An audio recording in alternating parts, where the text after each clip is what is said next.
Hello guys, कैसे हो। मेरा नाम अंकित है और आप देख रहे हैं अंकित सागर यूट्यूब चैनल।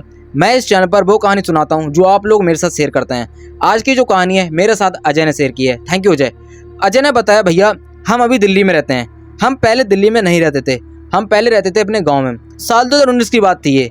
साल 2019 में हमारे गाँव में जो चीज़ें हुई थी, लिटरली भैया 7 दिनों में 4 लोगों की मौत हो गई थी और हमें मजबूरन उस गांव को छोड़ के दिल्ली आना पड़ा। उन्होंने जब मुझे ये स्टोरी सुनाई थी तो लिटरली मैं तो वैसे डरता नहीं हूँ, पर भाई मैं भी इस स्टोरी को सुनकर काफी डर गया था और काफी ज्यादा हैरान था कि भाई इतना सब कुछ कैसे हो सकता है। भाई ये स्टोरी तुम्हें काफी कुछ सिखा के जाएगी। तो आज की इस रियल स्टोरी को थोड़े ध्यान सुनना। चलो फिर शुरू करते हैं। तो सबसे पहले मैं तुम्हें उस गांव के बारे में बता देता हूँ।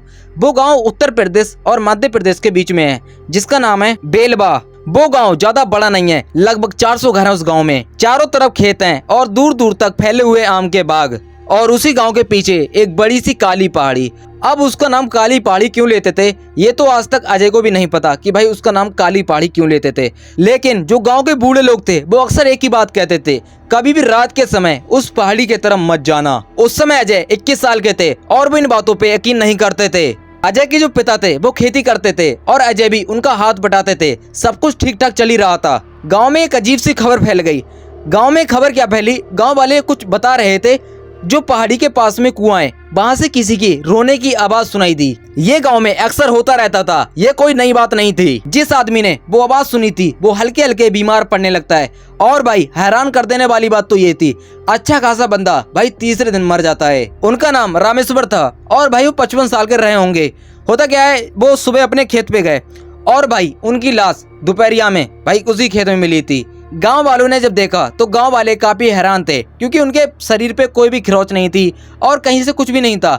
उनकी आंखें खुली हुई थी, ऐसा लग रहा था जैसे उन्होंने काफी कुछ भयानक देख लिया हो। जब भाई उनका पोस्टमार्टम किया गया तो रिपोर्ट में आया कि भाई इनकी हार्ट अटैक से मौत हुई है। अब जो गांव वाले थे वो भाई ऐसा कहते थे कि इसे काली पहाड़ी ने बुला लिया। अजय ने इन सब बातों को बकवास समझा, लेकिन भाई उसी हफ्ते एक दूसरी घटना हुई। इस बार भाई इनके ही पड़ोस में से खबर आती है, एक महेश नाम का आदमी जो भाई इनके पड़ोस में मर चुका है। वो इंसान भी भाई रात के समय अपने खेतों की रखवाली कर रहा था और सुबह भाई उसकी लाश मिली खेतों में। एक भी चोट की निशान नहीं थे उसके शरीर पे, लेकिन भाई उसकी भी आंखें खुली हुई थी। अजय ने बताया, ऐसा लग रहा था मरने से पहले वो किसी इंसान को काफी घूर घूर के देख रहा हो। अब भाई क्या होता है, 2 मौतों के बाद पूरे गांव में एकदम डर का माहौल फैल गया और सभी गांव वाले काफी डरने लगे।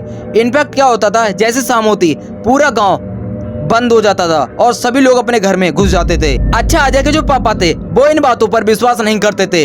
उन्हें ऐसा लगता था लोग खुद डर के मर रहे हैं। अजय ने बताया, भैया मैं भी यही सोचता था, लेकिन एक रात लगभग रात के 2 बजे मेरी आंख खुली। बाहर काफी तेज हवा चल रही थी।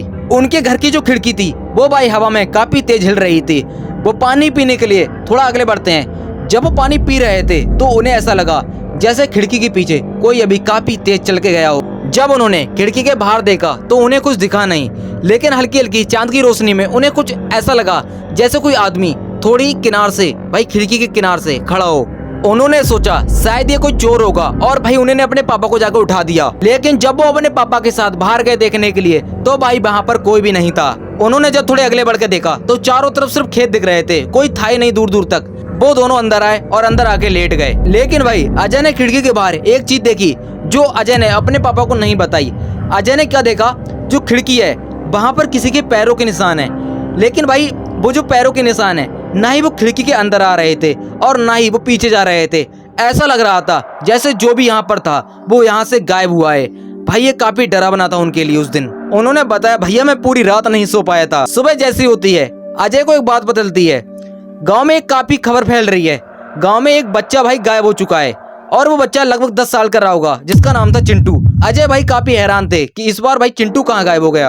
अजय पूरे गांव के साथ भाई ढूंढने लगे, खेत तालाब बाग बगीचे हर जगह उसे ढूंढने लगे, लेकिन भाई पूरे दिन उसका कुछ भी पता नहीं चला। शाम तक पूरा गांव एकदम परेशान हो गया था।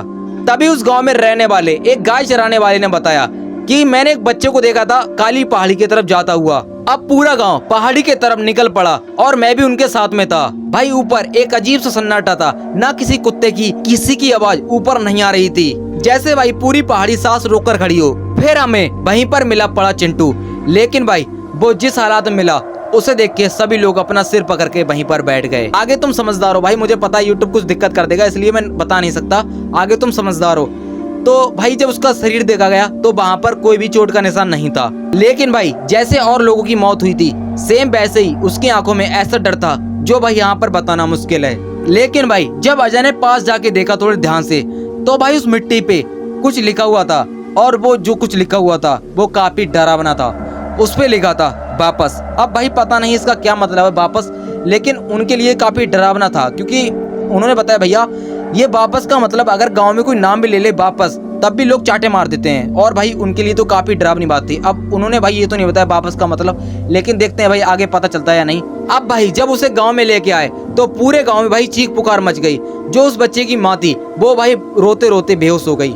लेकिन भाई उस गांव में किसी को नहीं पता था ये तो भाई शुरुआत है, क्योंकि आगे जो होने वाला है इसे सुनने के बाद भाई तुम्हारे भी रोंगटे खड़े होने वाले हैं। बेलबा गांव में एक अजीब सा सन्नाटा फैल गया था भाई। दिन में भी लोग उस काली पहाड़ी की तरफ देखने से बचने लगे थे, और भाई नाम तो कोई लेता ही नहीं था उस गांव में कि काली पहाड़ी नाम की भी कोई जगह है। शाम होते ही सब लोग अपने अपने दरवाजे बंद कर लेते थे, और जो उनके गाँव के बच्चे थे भाई ऐसे लोग संभाल के रखते थे जैसे भाई ये कोई उनके लिए काफी ज्यादा मतलब कीमती चीजों एकदम दबा के बिल्कुल कि भाई कहीं जा ना सकता ये। लेकिन अजय ने बताया भैया मैं उस रात सो नहीं पाया, और बार बार मेरी आंखों के सामने चिंटू का चेहरा आ रहा था। रात के 2:30 बजे जाके आग लगी, और जैसे ही आग लगी वैसे ही उनके दरवाजे पे किसी ने ठक ठक ठक 3-4 बार जोर जोर से मारा। उसके पापा उसके पास भाग के आए और पूछने लगे कौन है, और अजय भी काफी डर चुका था भाई कौन आ गया इतनी रात में।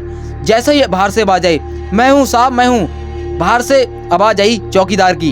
जब अजय के पापा ने गेट खोला तो उन्होंने क्या देखा, जो चौकीदार का मुंह है भाई बिल्कुल पीला पड़ चुका है। उसने हाँफते हुए कहा जल्दी चलो महेंद्र के घर कुछ हुआ है।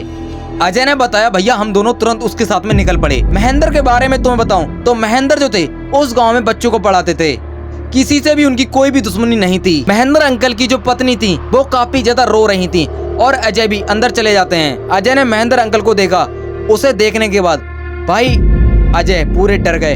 उन्होंने जो देखा भाई जिस तरीके से चिंटू और जो 2 इंसान इस दुनिया से चले गए जैसे उन लोगों की मौत हुई थी भाई सेम भाई महेंद्र अंकल के साथ भी सेम वैसा ही हुआ। उनकी भी आंखें बिल्कुल वैसे ही खुली हुई थी। ऐसा लग रहा था जो उन तीनों लोगों ने देखा है भाई सेम महेंद्र अंकल ने भी देखा है। जब अंकल की बीवी से पूछा गया कि आखिर क्या हुआ था तो उन्होंने बताया कि ये रात के समय बार बार उठ रहे थे और एक ही बात बोले जा रहे थे कि कोई खिड़की के बाहर खड़ा है और वो मुझे बुलाया जा रहा है। मैंने इन्हें समझाया बाहर कोई भी नहीं है और तुम सो जाओ। जैसे तैसे करके ये सो गए और मैं भी फिर सो गई, लेकिन अचानक से इनकी चीखने की आवाज आती है, और जब मैं उठी तो ये यहाँ पर पड़े हुए थे। अब भाई पूरा गांव डर गया। सरपंच ने बोला अगले दिन पंचायत होगी गांव में। अगले दिन पंचायत में सभी लोग बैठे हुए थे और वहाँ पर अजय भी थे। अचानक से पंचायत के बीच में से एक हरिराम बाबा उठते हैं और वो सभी गांव वालों को एक बात बताते हैं कि अब समय आ गया है सबको सच बताने का। और भाई हरिराम बाबा ने जो गांव वालों को सच्चाई बताई उसे सुनने के बाद सभी गांव वालों के रोंगटे खड़े हो गए, और सभी गांव वाले अब भाई डर के मारे अपने अपने घरों में भागने लग गए। आगे जो इन लोगों के साथ अब होने वाला था इन्होंने भाई सपने में भी नहीं सोचा था। गाइस प्लीज नेक्स्ट पार्ट आने के लिए इंतजार करो, मैं जल्दी नेक्स्ट पार्ट डाल दूंगा। तो इस चैनल पर बने रहना, और हाँ सब्सक्राइब कर लेना और बेल आइकन को ऑल पे सेट कर लेना ताकि आपको सबसे पहले वीडियो मिल सके। फिर मिलते हैं नेक्स्ट पार्ट में। टेक केयर, बाय बाय, अपना ध्यान रखना।